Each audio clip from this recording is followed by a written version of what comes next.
جب اللہ تعالی مصور حقیقی ہے تو ہم لوگ ولیوں سے مدد کیوں مانگیں؟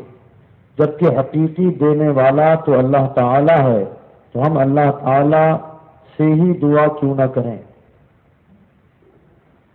اب یہ سوال ہوا ہے کہ مؤثر حقیقی یعنی حقیقتاً اثر فرمانے والا اللہ تعالی، یہ ہمارا عقیدہ اور ایمان کہ اللہ ہی مؤثر حقیقی ہے، حقیقتاً وہی اثر ڈالنے والا ہے۔ تو یہ سوال صرف اولیاء کرام سے مانگنے پر ہی کیوں اٹھایا جاتا ہے؟ اللہ مؤثر حقیقی ہے تو اللہ شافی حقیقی بھی ہے، اللہ ہی حقیقتاً شفا دینے والا ہے، پھر ڈاکٹر کے پاس کیوں جاتے ہیں؟ کیوں دوا لیتے ہو بھائی؟ کیا یہ عقیدہ ہمارا نہیں ہے کہ اللہ ہی شفا دینے والا ہے؟ تو دوا چھوڑ دو، اللہ ہی بنانے والا ہے کام، پھر چندہ کیوں مانگتے ہو مسجد کے لیے؟ مسجد میں چندہ کرتے ہی کرتے، کیوں کرتے چندہ؟ اللہ بنانے والا، اللہ کا گھر بنے، بے شک بن جائے گا، جب کھڑے رہو ہاتھ مات کر کے بن جاتا ہے۔ بے شک اللہ جل وعلا مؤثر حقیقی ہے، لیکن اسی رب تعالی نے ارشاد فرمایا یا ایھا الذین آمنوا اتقوا اللہ وابتغوا الیہ الوسیلہ، اے ایمان والو اللہ سے ڈرو اور اس کی طرف وسیلہ تلاش کرو، اس کی طرف وسیلہ تلاش کرو۔ تو وسیلہ تلاش کرنے کے لیے تعلیم دیوبند جائیں گے؟ ارے وسیلہ تلاش کہاں کریں گے؟ اللہ کی طرف وسیلہ تلاش کرنا ہے تو اللہ والوں کی بارگاہ میں جائیں گے، اللہ والوں کی بارگاہ میں پہنچے۔ بے شک ہر مسلمان کا یہی عقیدہ ہے، یہاں سے وہاں تک ہم سنی مسلمان بیٹھے ہیں، کسی کا بھی عقیدہ نہیں ہے کہ اللہ کے بغیر دیے کوئی دے سکتا ہے، سب کا عقیدہ یہ ہے کہ اللہ ہی دینے والا ہے۔ ہم نے اگر کسی سے مانگا اللہ دے گا تو ہی وہ دے گا، تو ہم تو ان بزرگان دین کو اللہ جل وعلا کی بارگاہ میں وسیلہ بناتے ہیں۔ تو قرآن نے فرمایا وابتغوا الیہ الوسیلہ، وسیلہ تلاش کرو، ہم وسیلہ تلاش کیا ہم ان کو مانگتے ہیں، پھر یہ کہہ کہ یہیں بیٹھ کے مانگ لو، مزارات پہ ہو جاتے ہیں۔ مزارات پہ جانے کے لیے بھی ہمارے پاس بے شک دلائل ہیں۔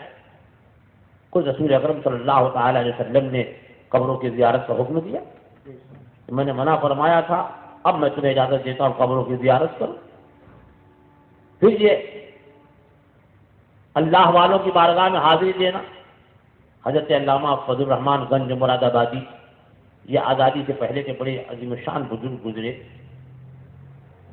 ایسی ایک مولوی نما آ گیا، گرمی کی دوپہر سے ان کے پاس آیا اور آ کر کے کہنے لگا کہ حضرت جب اللہ سمیع و بصیر ہے، مجیب الدعوات ہے، وہ ہر جگہ سننے والا ہے، تو پھر اولیاء کرام کے مزارات پر کیوں جاتے ہیں؟ ہر جگہ سننے والا ہے۔ تو دوپہر گرمی کی، اب دھوپ میں آیا تھا، آپ نے بنا پور یہاں سے جب کنارے بیٹھا اور دور جا کے بیٹھا، اس زمانے میں نہ اے سی نہ پنکھا، وہ پسینہ ہو رہا ہے۔ تھوڑی دیر کو حضرت بنا ادھر آؤ، بیٹھا اطمینان گزار، کیونکہ حضرت کی بارگاہ میں ایک نواب صاحب تھے اور حضرت کو پنکھا چل رہے تھے، پنکھا چل رہے۔ اب حضرت نے پوچھا یہ بتاؤ کہ پنکھے کی ہوا لگ رہی ہے تم کو؟ کہاں لگ رہی؟ کہتے وہاں بیٹھے تو لگ رہی تھی، نہیں لگ رہی، یہاں بیٹھے تو کہاں یہاں لگ رہی ہے؟ آپ نے نواب صاحب سے پوچھا، نواب صاحب یہ بتائیے آپ پنکھا مجھ کو جل رہے ہیں کہ ان کو جل رہے ہیں؟ کہا حضرت میں تو آپ کی دعائیں لینے آیا ہوں، ایسے لوگ تو روزانہ جوتیاں سیدھا کرنے آتے ہیں، آپ کی دعائیں اور آپ کا نیاز حاصل کرنے آتے ہیں۔ کہا وہاں سنو نواب، پنکھا مجھ کو جل رہے ہیں، لیکن جتنی ہوا مجھ کو لگ رہی اتنی آپ کو بھی لگ رہی تھی۔ جب تم دور تھے تو نہیں لگ رہی تھی، قریب مجھ سے آ گئے، جتنی مجھ کو لگ رہی ہے تم کو بھی لگ رہی ہے۔ یہی عالم ہے اللہ والوں کی بارگاہ کا، ان کے مزارات کا۔ شب و روز وہاں خدا کی رحمتوں کی بارش ہوتی ہے، جو قریب ہوتا ہے اس پر بھی چھینکے پڑ جاتے ہیں، جو دور رہتا ہے محروم ہے۔ نعرہ تکبیر، نعرہ رسالت، مسلک اعلی حضرت نواز حضور صدر الشریعہ، نعرہ تکبیر، نعرہ رسالت. تو بے شک یہ اللہ والے اللہ کی بارگاہ میں ہمارے لیے وسیلہ. ہم تو گنہگار ہیں، سیاہکار ہیں، اس کی بارگاہ میں ہم حاضر ہوں کس منہ سے مانگیں؟ لیکن یہ اللہ والے ہیں، اللہ جل والا ان کی دعاؤں کو رد نہیں فرماتا.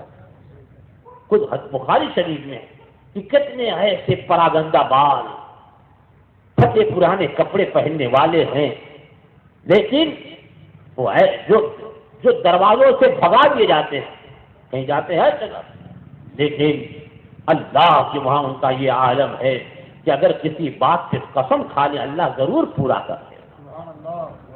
وہ اللہ ان کی باتیں پوری کرنے والا ہے. تو ہم ان کی بارگاہ میں عرض کرتے ہیں حضور آپ محبوبان بارگاہ ہیں، آپ خدا کے مقبول بندے ہیں. حضور اگر نگاہ کرم ہو جائے ہمارے لیے اس رب کی بارگاہ میں کچھ عرض کرتے، رب تعالیٰ کی رحمت ہم پر بھی ہو جائے.